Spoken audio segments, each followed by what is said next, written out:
Mesdames, Messieurs, bonjour et bienvenue sur Alizé pour votre édition de la mi-journée. Nous sommes le dimanche 11 octobre.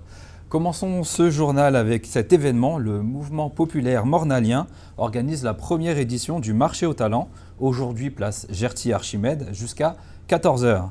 Le concept est simple, mettre en valeur les savoir-faire originaux et les talents divers. Le reportage de Richard Scott Tamar.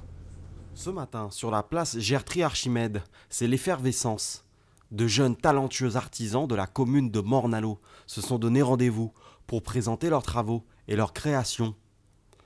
Cette initiative est l'œuvre du MPM, le mouvement populaire mornalien. Pas ni son métier, ni un qui saute gens. Et là, on regarde ça qui est présent, je dis là, parmi les futurs artisans, les futurs commerçants, les futurs dessinateurs. Et nous pouvons dire aussi, nous n'y à Morne-à-l'Eau et aujourd'hui là, on monde qui a montré qui Jean Poupeli apprendre plus facilement à la personne de M. Raymond Nouvier, mais nous ni d'autres jeunes de Saint-Claude qui a montré nous quand nous pouvons faire puis des palettes. Nous ni d'autres monde qui mais c'est fantastique à cause de ça mais on chair de poule et qui a passé à demain des vrais quand nous capables de faire en Guadeloupe et que nous pour chaque monde gagner via eux, c'est surtout ça. Lorsque l'on se balade à travers les stands, on remarque la diversité et les nombreuses idées proposées. Cette jeune créatrice fait des poupées en osier. Ici, ce sont des plantes médicinales. Martine, quant à elle, vient présenter son premier livre, une initiative à but pédagogique pour cette institutrice. Mais tout simplement, on m'a demandé de venir. Quelqu'un qui venait aussi m'a parlé de ce marché. Il m'a expliqué que le livre que je présente n'est pas banal. Selon les organisateurs, il est fort probable que le marché aux talents soit renouvelé d'ici le début de l'année prochaine. Pour tous les jeunes qui sont porteurs de talents, qui ont des créations, ne regardez pas l'échec, allez-y, même si c'est difficile au début, il faut toujours y aller. Donc voilà. Hier, dans notre édition de 19 h, nous recevions Georges Louitin, le président du CRAN, le Conseil représentatif des associations noires de France, et qui est là dans le cadre du Festival du film des droits de l'homme, où il intervenait hier au Memorial Act sur une conférence traitant des réparations liées à l'esclavage. Je vous propose d'écouter cet extrait. Vous savez, les chefs d'État de la Caraïbe, à l'unanimité, ont demandé réparation il y a 2 ans, et M. Cameron est donc concerné. Il s'est rendu récemment en Jamaïque et il a répondu que ce n'était pas d'actualité, qu'il fallait aller de l'avant. Or, ce qu'il ne dit pas, ce qui a été révélé par des travaux scientifiques il y a quelques années, c'est que l'origine de la fortune familiale de M. Cameron est fondée sur l'esclavage. Et pire encore, il a reçu des réparations à l'envers, c'est-à-dire que lorsque l'esclavage a été aboli par les Anglais, on a donné des réparations aux anciens maîtres et sa famille en a bénéficié. Donc quand il dit il ne faut pas parler de réparation, il faut aller de l'avant, j'ai envie de lui dire mais rendez l'argent que vous avez reçu. Justice à présent, les avocats seront en grève pour l'aide juridictionnelle à partir de demain. Cette mobilisation fait suite à une délibération prise jeudi lors d'une assemblée dans l'Hexagone. Le barreau de Guadeloupe suivra le mouvement. Les procédures judiciaires risquent d'être fortement impactées. On en vient à l'actualité dans notre région du monde. À présent, l'équipe de la rédaction vous propose quotidiennement un tour d'horizon des faits marquants de la Caraïbe, notamment la Jamaïque où la question de la réparation est abordée, ou Cuba qui pourrait être une menace pour le tourisme caribéen. C'est la Minute Caraïbe.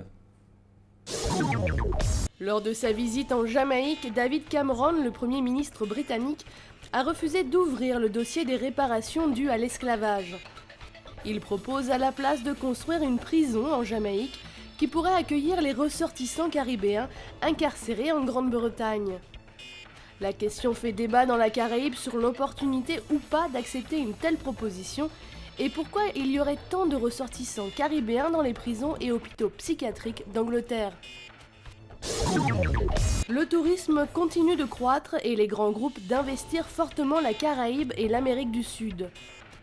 Tim Sheldon, le président des opérations de la chaîne hôtelière de luxe Marriott, envisage une augmentation de 75% de ses investissements entre 2015 et 2018.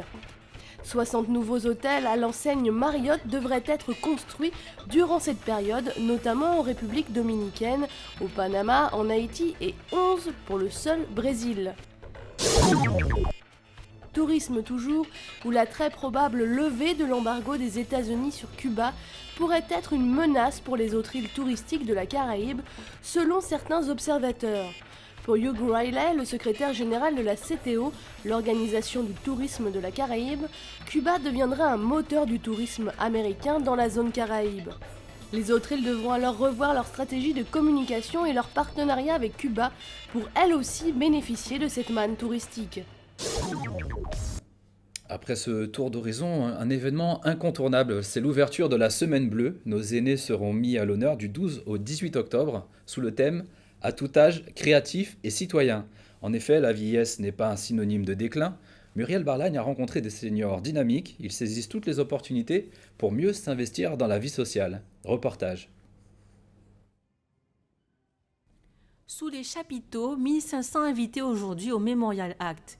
70 clubs des aînés ont répondu à l'appel, mais aussi une vingtaine d'établissements médico-sociaux ainsi que des partenaires du conseil départemental. Nous avons cette année innové, nous avons eu un partenariat très intense avec la région, la CGSS, l'ARS et des communes qui nous ont reçus, la ville de Pointe-à-Pitre et la ville de Baïf qui va nous recevoir pour la clôture la semaine prochaine. Voilà.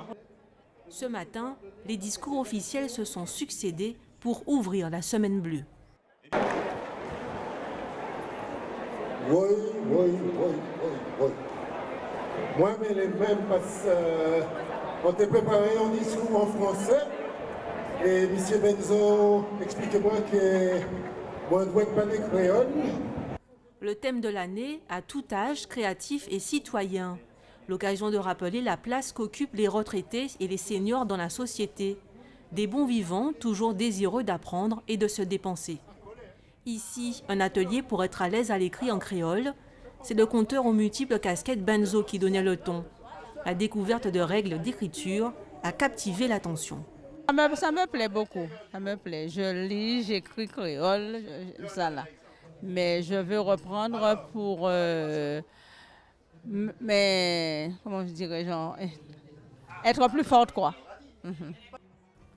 D'autres ont profité de l'occasion pour présenter leurs réalisations. Une véritable journée de fête qui devait se terminer par un bal Grand Moon. Et dans le cadre de cette journée de fête, je vous propose d'écouter les réactions de la présidente des Amis de la Maison des Aînés de Basse-Terre. L'intérêt est évident, chère dame, chère demoiselle, parce que vous savez, le gros problème aujourd'hui, d'aucuns nous appellent le tsunami gris, c'est-à-dire le vieillissement de notre population et qui nous touche tout particulièrement avec quelques effets quand même un peu très négatifs accentués par le départ des enfants et qui partent quelquefois très loin. Donc, arrivé à la retraite, eh bien, nous sommes encore en forme, et puis il y a quand même le problème de l'isolement, le problème de la solitude. Donc, par conséquent, c'est une manière de se retrouver et d'être toujours très actif, d'être toujours très actif. Nous avons un groupe, par exemple, qui fait de l'espagnol et qui est parti au Panama cette année, pour exercer justement leurs acquisitions, si on peut parler ainsi. Donc, par conséquent, il est important, parce que le tout, ce n'est pas de vieillir, mais dans l'intérêt de tous, de nos enfants, de nos familles et de la collectivité, c'est, j'allais dire vulgairement, rester debout le plus longtemps possible et ne pas rester autonome surtout. Parce que vous savez quand même, le vieillissement de la population, c'est un fait de société. Donc je pense qu'aucune collectivité ne pourra assumer la prise en charge de nous, de ces personnes âgées, de vous demain. Nous souhaitons à tous de vivre le plus longtemps possible, mais surtout le plus autonome possible. Et je crois que tous ces clubs, pas seulement nous, mais vous n'avez qu'à regarder ces personnes qui sont là aujourd'hui, tous ces clubs, toutes ces associations vont dans ce sens. Et malheureusement, nous déplorons qu'il y a beaucoup plus de femmes que d'hommes, mais vous savez aussi que les femmes vivent plus longtemps que les hommes, n'est-ce pas? Parlons de cet art de vivre, donc originaire de l'Inde, l'Ayurveda, la science de la vie et de la connaissance. Cette médecine traditionnelle est reconnue par l'Organisation mondiale de la santé, et pourtant en Occident, elle reste une médecine dite alternative. Karine Gelman a rencontré Linda Gobindos, la présidente de l'association Satya Ayurveda au domaine de Birmingham, une conférence de présentation qui a accueilli près de 60 personnes. Voici un petit avant-goût de cette médecine. Reportage. Plus qu'une médecine, c'est un art de vivre. L'Ayurveda a influencé les médecines traditionnelles chinoises, grecques, arabiques et occidentales. Science de la nature, la médecine ayurvédique s'adresse au corps et à l'âme. C'est une approche, je dirais, beaucoup plus large de la santé que ne le conçoit l'Occident. Je dirais ça comme ça. Il y a quand même des limites à la médecine occidentale. Enfin, je pense qu'il faudra arriver à un mélange sain des deux. Parce que voilà, personne, aucune science a la science infuse. Donc je pense qu'il faudrait arriver à pas se dénigrer les uns les autres et au contraire essayer de voir ce que l'Ayurveda ou la médecine chinoise peut apporter à la médecine occidentale. J'ai fait des recherches, la médecine sans médicaments, et le site a apparu. Après, donc j'ai cliqué, j'ai fait des recherches et ce que j'ai lu m'intéressait. Ensuite, je me suis inscrite et j'ai reçu le message, une invitation pour la présentation ici, aujourd'hui. L'Ayurveda prévient les maladies plus qu'elle ne les guérit. Que vous soyez Kapha, Pitta ou Vata, les 3 doshas ou états d'être, l'Ayurveda permet de préserver l'harmonie.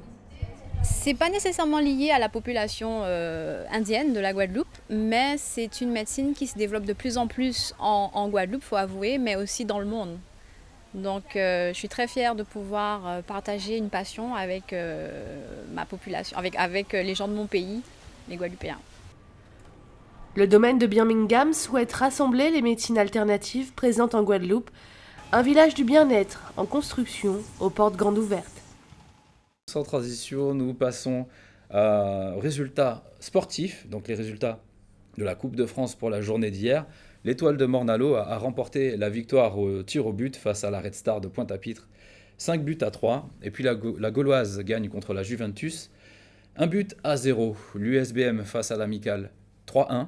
Et enfin, le CSM l'emporte avec le score imposant de 2-0. Un mot à propos de la qualité de l'air, donc l'indice atmosphérique aujourd'hui est de 8. Nous sommes toujours en vigilance orange pollution de l'air aux particules fines.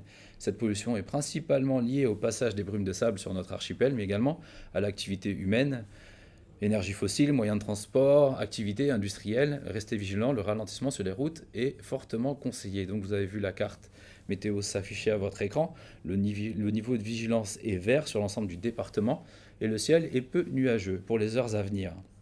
Peu de changements, le soleil est bien présent et vous pourrez bien profiter en famille. De rares averses cependant peuvent se manifester et le vent restera modéré. C'est la fin de cette édition. Merci de votre fidélité. Je vous retrouverai ce soir à 19h pour votre information locale et régionale dès 19h. Dans un instant, le journal national de TF1 suivi de grands reportages sur le thème « Le braconnage en Afrique ». En attendant, je vous souhaite un excellent dimanche sur Alizé Guadeloupe.